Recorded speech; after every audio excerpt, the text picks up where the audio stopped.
29वें episode में आप सभी का स्वागत है। सभी के अंदर उपस्थित परमात्मा को सादर अभिवादन। इस सर्ग में श्री राम का दंड काढ़ने गमन। शिवजी बोले, हे पार्वती, श्री राम सीता तथा लक्ष्मण के साथ दिव्य धनुष को हाथ में लेकर दंड काढ़ने के लिए गए। आगे आगे राम चल रहे थे, उनके पीछे जानकी थी और जानकी जी के पीछे सुमित्रा पुत्र लक्ष्मण चल रहे थे। वे हाथ में धनुष तथा बाण धारण किए हुए थे। वहाँ वन में एक सरोवर में देखकर उन्होंने उसमें स्नान किया, सुख पूर्वक जल पिया और पके हुए फलों का सेवन कर तीनों ने वहां क्षण भर के लिए विश्राम किया। इसी बीच उन्होंने विराट नामक एक राक्षस को वहां आते हुए देखा, जो बड़ा ही भयानक और महान बलशाली था। वह अपने विकराल दांतों वाले मुंह को फैलाए हुए था। उसकी अपनी भीषण गर्जना के द्वारा सबको भयभीत कर रहा था। उसने अपने भाले की नोक में अनेक मनुष्यों को बींध कर रखा हुआ था।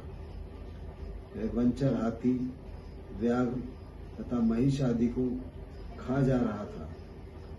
तब धनुष में प्रत्यंचा चढ़ाकर और उसे हाथ में लेकर श्री राम लक्ष्मण से बोले, तुम यहाँ जानकी जी की रक्षा करो, मैं इस राक्षस को मारूंगा। राक्षस विराट रमानाथ श्री राम लक्ष्मण तथा सीता को देखकर बोला, तुम दोनों कौन हो? इस पर श्री राम ने अपना नाम, कार्य और केके द्वारा किया गया सब कृत्य उसे बताया। राम जी का ऐसा वचन सुनकर वह राक्षस हंसकर बोला, अरे राम, क्या तुम मुझे नहीं जानते हो? मैं सभी लोगों में विख्यात हूँ। मेरा नाम विराट है। मेरे भय से यहाँ निवास करने वाले सभी ऋषि मुनि इस वन से अन्यत्र चले गए हैं।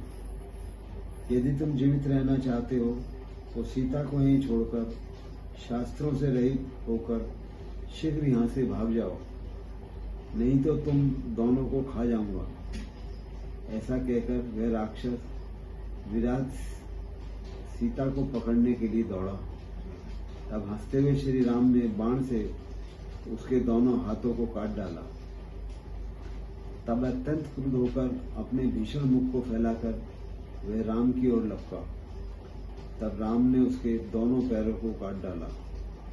इस पर वह विराट सर्प की भांति फन वाला मुख बनाकर उनकी ओर लपका। तब अर्धचंद्राकर एक बाण से रावण ने उसका वध कर दिया। राघव ने उसका वध कर डाला। यह देखकर आनंदित हो सीता रघुत्तम श्री राम की प्रशंसा करने लगी। आकाश में देवता दुंदुभी बजाने लगे। उसी समय विराट के शरीर से एक दिव्य पुरुष प्रकट हुआ।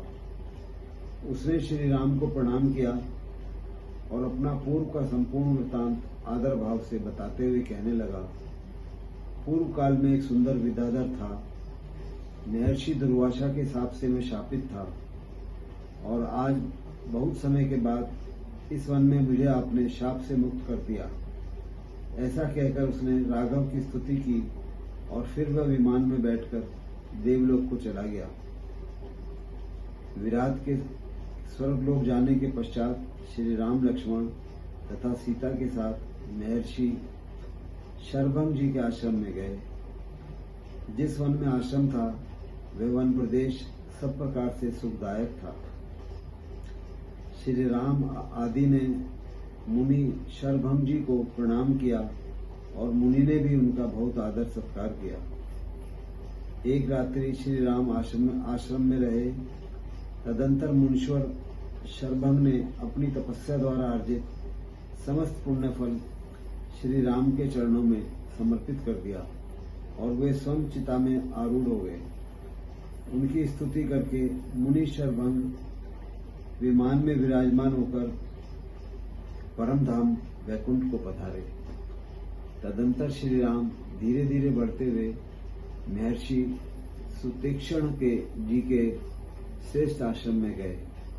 उन्होंने मुनिश्रेष्ठ को प्रणाम किया और उनसे सत्कृत होकर वे सुखपूर्वक उनके आश्रम में ठहर गए।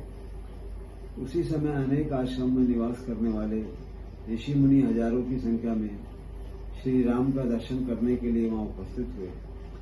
उन सभी ने श्री राम को प्रणाम किया और उन्हें अपने अपने आश्रम में ले जाकर सीता तथा भाई लक्ष्मण सहित उनकी विस्तार पूर्वक पूजा करते थे।